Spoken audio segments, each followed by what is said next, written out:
komentii keessan dubbisee ka'ee viidiyoo Roozaa dhaggeeffachuu deeme. Mee viidiyoo tokko waliin dhaggeeffanna. Ila ammaatti garuu jetti ergaan annaaf hin fagaannee gargar ta'aa jiru waggaa lamaa jetti. Ila ammaatti adabuma isaatiin kabajama isaatiin amaanaa isaatiin taa'u jira jetti. Nama osoo waliin baratin osoo waliin jetti. Akkanatti bilbila baneena wajjin haasa'e jetti. Na shakkuu irraa yoo hantuuti ta'eetini mana kana keessa mana dhagaan dhibee ni fiiga kan isaa seeneeti. Bakka hangalu jetti. Bakka hangalu sana namni ni jira jetti. Osoo ani hin beekne ollaa natti bitee osoo ani hin beekne nama ollaa guutuu natti bitee isii kana naa eegaa yoo isii kana naa eegdan birrii akkana hagana fudhattanii hangana isin barbaachisa hanga barbaadan isinii kenna. Gaafa isii kana argitan waa'ee isii kana argitan waan barbaadan isinii godhaa jettee nama nabbite jetti. Namni akkana nama bitu booda ilma namaa lubbuu baasuu hin oolu dhaggeeffadhaa dubbii. Inni akkana jedhanii deebi'anii natti himanii jette. Gaafa kana ati maal yaadatti yaa ilma dhiiraa of kabaji yoo ati of kabajina. Dhugaa rabbii Roozaan viidiyoo kana ani maaliif barbaacha akka yoo jettanii komentii kaleessa viidiyoo wayii tokko ani gadhiise maal isiniin jedhee Roozaan dhuguma abbaan manaa ishee nama biraa qaba moo jaartii qaba moo isiniin jenna maaliif gaaffii natti ta'e. Namoonni baay'een masaanuu ishee jedhanii jennaan gaaffii natti ta'e. Mucayyoon tokko komentii na barreessite. Roozaan gorsa fakkeessite seenaa wayii dubbattee jirti seenaa nama fakkeessite jette. Anis komentii kee ilaalee battalumaan viidiyoo Roozaa barbaacha dhaqe. Gaafa viidiyoo Roozaa akka barbaadu dhugumatti seenaa nama fakkeessite seenaa ishee haasoftetti Roozaan. Seenaan kuni seenaa namaa osoo hin taane seenaa Roozaati. Dhugaa rabbisatitti maal jetteetti fuudhee shaashammannee kaa'ee ofiisaa gara biyya hambaatti deebi'ee mucayyoo hiriyyaa yookaas immoo seenaa namaati jette seenaa kanarra haasofte jedha. Ani garuu viidiyoo kana dhaggeeffadhee hin beeku. Komentii kee jalanaa keessan maaliif yeroo baay'ee wanta namaan galle wal gaafachuun waan bareedaadha. Dhugaa dubbachuuf komentii keessan dubbisee dhaqee ilaalee jechuudha. Dhugumatti Roozaan seenaa namaa fakkeessitee nama seenaa namaa haasa'u fakkeessitee ilaalee waa isheen jette. Mucaan shaashammanne jirti fuudhee shaashammanne dhiisee deeme achi booddee immoo mana itti cufee shaashammanne ishee deeme. Seenaa ishee kana keessatti kuni seenaa ilma namaa kamiyyuu miti. Baay'een keessan komentii jalatti maal jettanitu kuni suma jettanitu namoonni baay'een. Okay, Roozaan viidiyoo yeroo lammaffaa yookaan sadaffaa irratti hojjette maal jetteetti ani erga shaashammanne kana ufee barreen halkanii guyyaa natti cufaadha. Ani manaa hin ba'u mana hidhaa jira jette. Seenaa isheen haasoftis maal jedha halkanii guyyaa nama itti bitee eegsisaa jira nama biraa jette beeki anan jenne.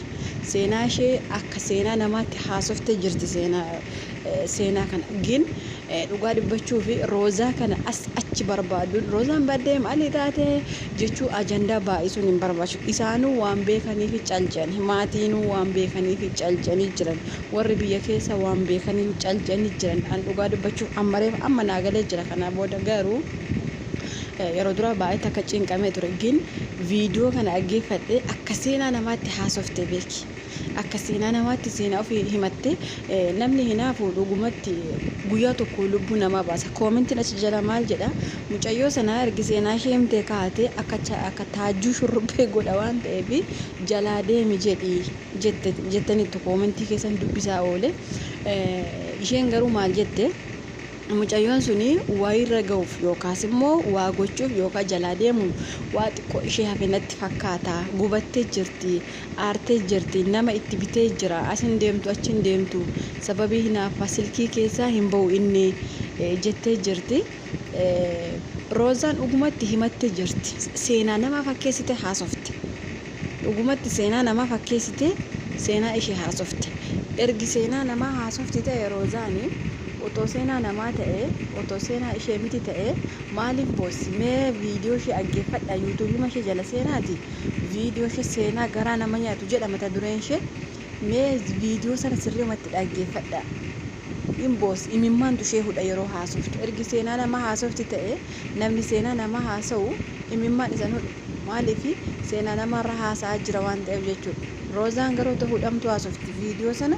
Otoo hudhamtu haasofte viidiyoo sana dhugaa rabbi daqiiqaa 20 akkamii otoo hudhamtu haasofte otoo aartu fuuluma ishee irraa beekama. Nama seenaa namaa ibsatu hin taane nama seenaa ofii ibsatu jechuudha. Okay, warri gariin keessan maal naan jettanii heerumtee iyyuu duraanillee mucaa qabdi jettanii kan koomentii keessan irraa argee hin beeku akka ishee mucaa qabdu garuu seenaa ishee guyyaa tokko dhaggeeffadhe jira akkatatti heerumtee waxii danfisi maal ka jedhan kana yeroo afnaan gaafii deebii goote wayii tokko dhagahee mucaa qabdaan jettanii jirtanii okay masaanuullee qabdi jettanii an dhugaa rabbii silitti majaalattanis jibbitanis roozaan nama qeerrootti heerumte se'e nama masaanuu yookaas immoo nama niitii lammaffaa qabutti hin heerumne gariin keessan immoo maal jettanii inni firaa abbaa dirqamatti heerumsiise malee jettanii kun akka islaamaatti firoos akka ilma adaadawee wal fo'annaaf fakkaate akka shari'aatti natti fakkaatan beekon yoo dogoggore dhiifama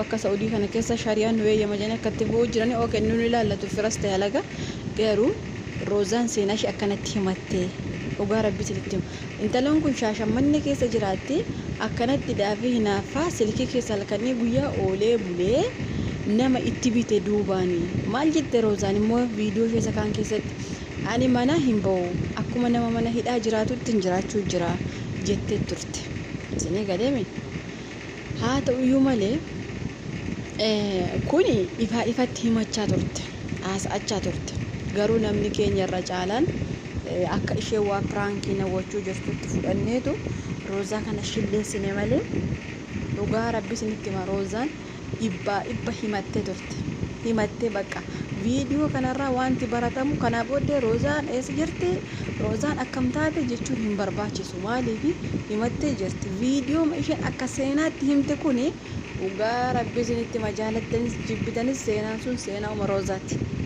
akka fe'e haa ta'u poolis bahe gadi seenaan sun seenaa roozaati eenyu inni fuudhee shaashammannetti gashee ofiisaa immoo biyya hambaa deebi'ee immoo isheetti naafuu eegalee nama ani beeku jette seenaa namaati jette namichi no seenaa roozaati roozaan kallattiitti himattu dhabdee mee erguma heerumtee roozaati gammada agartanii beektanii halkanii guyyaa boo'icha laayivii viidiyoo yoo raabduun boosii bakka maaliif akkanuma cinqamti bakka maaliif beektanii hinaaftuun akkanuma ati kakattullee sin amantu ati boossullee sin amantu ati maraattullee sin amantu ati of ajjeestullee sin amantu kuni amaluma hinaaftuuti jechuudha hinaaftuun dhumarratti maal nama gootire lubbuu namaa baasuudha jechuudha kun yaaduma hinaaftuuti garuu roozaan himachaa turte ana haa nyaatu dhugaa rabbii roozaaf agarratti namni tokko hin beekneefi namni maal jedha roozaan erga heerumte hin boonti hin fakkarti jireenya darbee fi diyaaspooraatti heerumte kanaaf silkii nurraa kaasuu diddee silkii jijjiiratte jaa namni baay'een garuu roozaa erga heerumte hin gubatte hin cincofte hidhaatti galte dhugaa rabbii sinitti kuni jaallattanis jibbitanis namni keenya beekaa sobee as bahee dubbachuu maaltu na dhibee ofii ishee itti heerumte jedhe zim jedhe malee miidhaa roozaa namni wallanatti akka hin jiru maaliif himachaa turte indee namni immoo miidiyaa irratti as bahee seenaa kiyya jechuu yoo salphate anamma viidiyoo wayii tokko yuutuubii kiyya irratti hojjedhe seenaa namaa fakkeessee hojjedhe beeka dhugaa rabbi isinitti viidiyoo sana gaafa hojjedhe sana seenaa kiyya garuu seenaa namaa jedhee hojjedhe yuutuubii keessa tokko irratti yeroo tokko miidhaa akka garmalee narra ga'ee miidhaa wayii dhugaa dubbachuu yeroo tokko namni karaa baafatu yoo dhabe seenaasa ufumasaa odeeffata dhugaa rabbi roozaan kun amma nama ishee fi beeku dhime malee isheen seenaa namaa isinitti himte seenaa namaatiin isin gorsiisu hin taane seenaa ishee isinitti odeeffattee jechuudha